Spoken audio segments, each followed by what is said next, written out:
Hello friends, welcome to Bloom Kitchen Tamil. இன்னைக்கு நம்ம பார்க்க போறது garlic parotta. சப்பாத்தி பரோட்டா இப்பலாம் நம்ம garlic சேர்த்து ரொம்ப சூப்பரா இந்த பரோட்டா இருக்கும். கோதுமை மாவு சேர்த்தனால ஸ்ட்ரெngth ஹெல்த்தும் கூட. சாஃப்ட்டா ரொம்ப டேஸ்டா இருக்கும். இது எப்படி செய்யறது நம்ம பார்க்கலாமா? இதுக்கு தேவை 1/2 கப் கோதுமை மாவு எடுத்துக்கிறேன். தேவையான அளவு உப்பு சேர்த்துக்கணும். நம்ம எவ்வளோ இந்த மாவுக்கு எவ்வளோ தேவையோ அந்த உப்பு சேர்த்துக்கலாம். அவங்கவுங்க டேஸ்ட்டுக்கு ஏற்ற மாதிரி 3 ஸ்பூன் எண்ணெய் ஊற்றிக்கணும். இப்போ கட்டி இல்லாமல் பிசைஞ்சிக்கணும். மாவு எண்ணெய் உப்பு எல்லாமே சேர்கிற மாதிரி ஒரு சேர் நல்லா கட்டி இல்லாமல் பிசைஞ்சிட்டு கொஞ்சம் கொஞ்சமாக தண்ணி ஆட் பண்ணி சப்பாத்தி மாவு பிசைகிற மாதிரி நல்லாவே பிசைஞ்சிக்கணும். நல்லா அழுத்தம் கொடுத்து சாஃப்டாக பிசைஞ்சிக்கணும். நல்லா ஒரு சேர நல்லா அழுத்தம் கொடுத்து கொஞ்சம் நல்லா அழுத்தி தானே எப்பயுமே சப்பாத்திக்கு பிசைவோம். அது மாதிரி பிசைஞ்சிட்டு எண்ணெய் தடவி 20 நிமிஷம் ஊற வச்சிடணும். 20 நிமிஷத்துக்கு அப்புறம் நம்ம சப்பாத்தினா ரொம்ப சாஃப்டாக இருக்கும் எப்பயும்.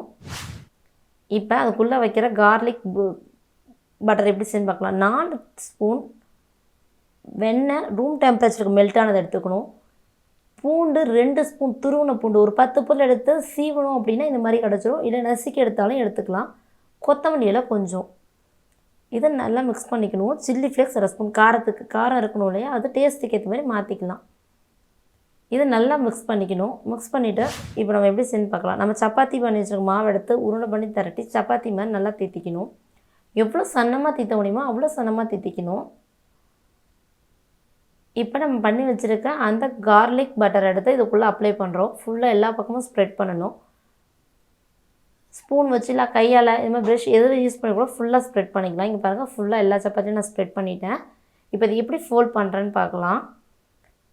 நம்ம பேப்பரை ஃபோல்ட் பண்ணுவோம் இல்லையா, சின்ன பிள்ளைகளெல்லாம் விசிறி மடிக்கிறதுன்னு சொல்லுவோம் இல்லையா, அந்த மாதிரி ஒரு ஸ்டெப்பாக ஃபோல்ட் பண்ணணும்.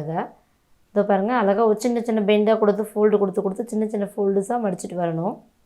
ஒரு சைடாக மடிச்சுட்டு வரணும். இதை பாருங்கள் இந்த மாதிரி தான் ரொம்ப அழகாக லேயராக நல்லா வரும். இந்த மாதிரி ஸ்டெப் கொடுக்கறதுனால இதை அப்படியே எடுத்து ரோல் பண்ணிக்கணும். ஸ்டார்ட் எண்டில் கை வச்சு சுற்றி ரோல் பண்ணிக்கணும். இதை பாருங்கள் இந்த மாதிரி ரோல் பண்ணணும். ரோல் பண்ணி இந்த லாஸ்ட் எட்ஜை அடிப்பாட்டில் வச்சு அமைக்கணும். இது ஒரு 10 மினிட்ஸ் இருந்தாலும் ஓகே, இல்லை உடனே செய்யலாம். ஏன்னா 20 மினிட்ஸ் ஊறிடுச்சு இல்லையா, ரொம்ப நல்லாயிருக்கும். இதை கொஞ்சம் தடினமாக செஞ்சுக்கணும். ரொம்ப சன்னமாக தேய்க்கக்கூடாது. இது பரோட்டா இல்லையா, கொஞ்சம் அப்போ நல்லா டேஸ்ட் லேயர் கொடுக்கும். நமக்கு சன்னமாக தேய்ச்சோம்னா நம்மளுடைய லேயர்ஸ் எல்லாம் ஒட்டிக்கும். கொஞ்சம் கனமாக இருக்கும்போது தான் நம்ம நல்ல லேயராக அழகாக தூக்கிட்டு வரும் இந்த பரோட்டா. நான் பரோட்டா சுடுறதுக்கு ரெடி ஆகிடுச்சு. பேனை ஹீட் பண்ணி வச்சுருக்கோம். ஹீட் பண்ணி மீடியம் ஹீட்லேயே வச்சுக்கணும். ஹீட் பண்ணத பேனில் இப்போ சேர்க்குறோம். இதில் பட்டர் போட்டுக்கனால பட்டர் கார்லிக் எல்லாம் சேர்ந்து நல்ல ஒரு டேஸ்ட் கொடுக்கும். அரோமாவே அவ்வளோ நல்லா இருக்கும். சாப்பிட வெறுமாவே சாப்பிட்லாம். நான் ஆயில் போட்டு இது பண்ணுறேன். நம்மக்கிட்ட பட்டர் இருந்தாலோ இல்லை கீ எது நம்ம யூஸ் பண்ணாலும் யூஸ் பண்ணி சுட்டுக்கலாம். ரொம்ப நல்லாயிருக்கும். கோல்டன் ப்ரௌன் அழகாக வந்துருச்சு பாருங்கள். நம்ம கார்லிக் பரோட்டாக்கு நம்ம கார்லிக் பரோட்டா ரெடி. ரொம்ப டேஸ்ட்டாக ஹெல்த்தியான டிஷ் இது.